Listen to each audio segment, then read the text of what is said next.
ऊंची अटरिया कनीची दुआर से ही छत बैठली माई हो कावन देई हो नीचवा से कवन राम बिनती करे माई उतरी नयवती हो सोना सरैया रूपे सुपवा हे निहुरी भिखी नावऊ हो सोना सरैया रूपे सुपवा हे निहुरी भिखी नावऊ हो ऊंची अटरिया कनीची दुआर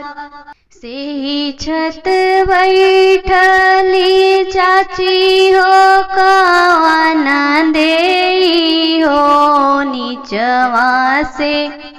कवन रामा बिनती करे चाची उतरी नयवती हो सोन सरैया रूपे सुपवा हे निहुरी भिखी नावऊ हो सोन सरैया रूपे सुपवा हे निहुरी भिखी नावऊ हो ऊंची अटरिया नीची दुआर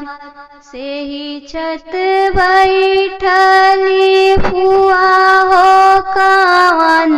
देई हो नीचवा से कवन रामा बिनती करे फुआ उतरी नयवती हो सोन सरैया रूपे सुपवा हे निहुरी भिखी नावऊ हो सोन सरैया रूपे सुपवा हे निहुरी भिखी नावऊ हो ऊंची अटरिया कनीची दुआर से ही छत बैठली भाभी हो कवन देई हो नीचवा से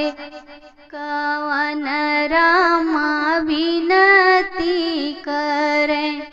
भाभी उतरी नयवती हो सोने सरैया रूपे सुपवा हे निहुरी भिखी नावऊ हो सोन सरैया रूपे सुपवा हे निहुरी भिखी नावऊ। जनेऊ संस्कार बरुआ गीत आप सभी को कैसा लगा कमेंट बॉक्स में ज़रूर बताइएगा और चैनल पर नए हैं तो लाइक सब्सक्राइब करना ना भूलिएगा।